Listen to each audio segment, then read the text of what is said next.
Quando eu faço uma flexão de ombros, eu tenho o encurtamento, ou devo ter o encurtamento da porção anterior. Então, Faz aqueles diferença movimentos, supinado, pronado? Em teoricamente, supinação, não. pronação? Não, né? O que acaba acontecendo, Polito, é que quando eu tenho uma pegada mais pronada, a tendência é eu começar a projetar mais o cotovelo para fora. E aí, na hora que eu coloco o cotovelo para fora, eu posso, no momento de dificuldade, começar a produzir um movimento de rotação interna. E aí aumentar a contribuição, por exemplo, da porção lateral. Ao passo que se eu estou fazendo uma posição supinada, fica mais difícil eu produzir essa rotação. O movimento vai ficar muito grotesco. Então fica mais difícil para eu conseguir produzir esse movimento compensatório. Por consequência, isso pode fazer com que eu tenha um aumento da intensidade naquela região. Agora, se isso vai produzir hipertrofia ou não, Aí é outra é história. outra questão. É outra E a história. elevação lateral, então, eu posso entender que teria uma contribuição boa para a proporção medial, ou não? Sim, poderia pensar assim como eu poderia pensar na extensão ou na abdução horizontal, também como movimentos que trabalham a porção posterior.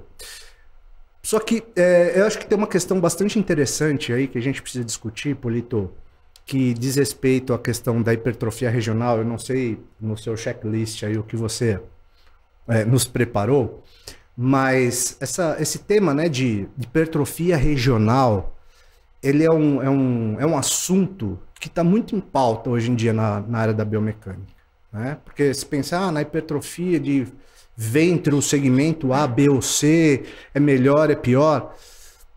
E eu tenho um pouco de dificuldade de entender por que as pessoas buscam isso.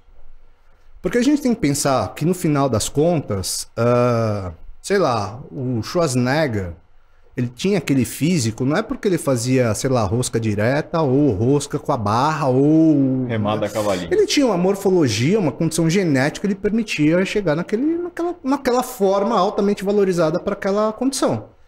E aqui eu não estou entrando nos métodos de treinamento, eu não estou pensando em possíveis recursos utilizados, né? Eu estou pensando assim, se ele tivesse feito exatamente a mesma coisa que ele fez, e ele tivesse algum tipo de morfologia diferenciada no peitoral, ele não teria o peitoral que ele tem, ou que tinha à época. Então ele não vai conseguir modular de forma tão intensa um grupamento muscular ou parte dele por intermédio do exercício.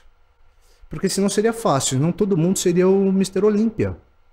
Todo mundo teria o mesmo peitoral, todo mundo teria o mesmo peitoral, todo mundo teria o mesmo grande dorsal, latíssimo.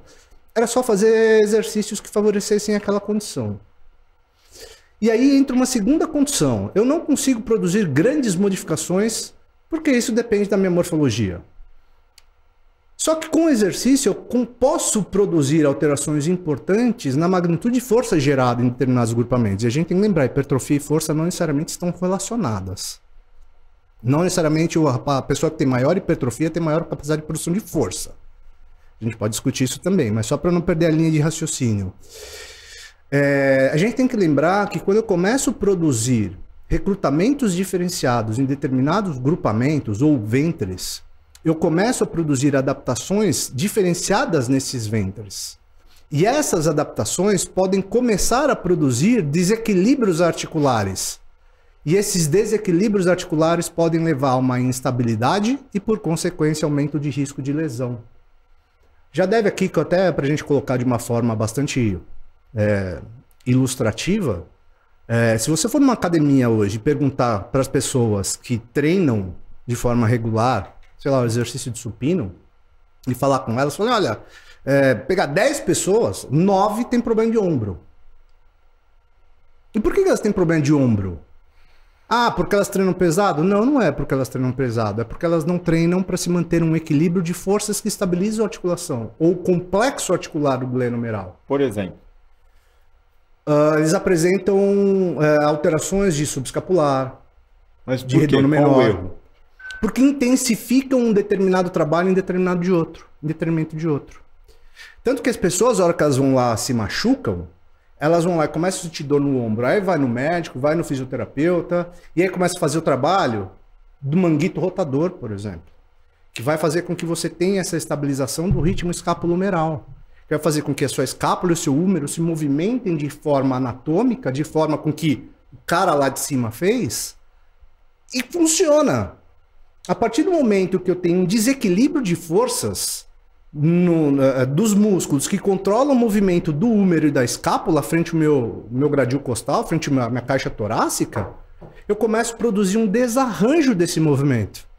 E na hora que eu começo a produzir esse desarranjo, esse movimento atípico, eu começo a aumentar, não aumentar, eu começo a ter uma sobrecarga aplicada de forma não adequada na articulação. E aí eu começo a desencadear as lesões.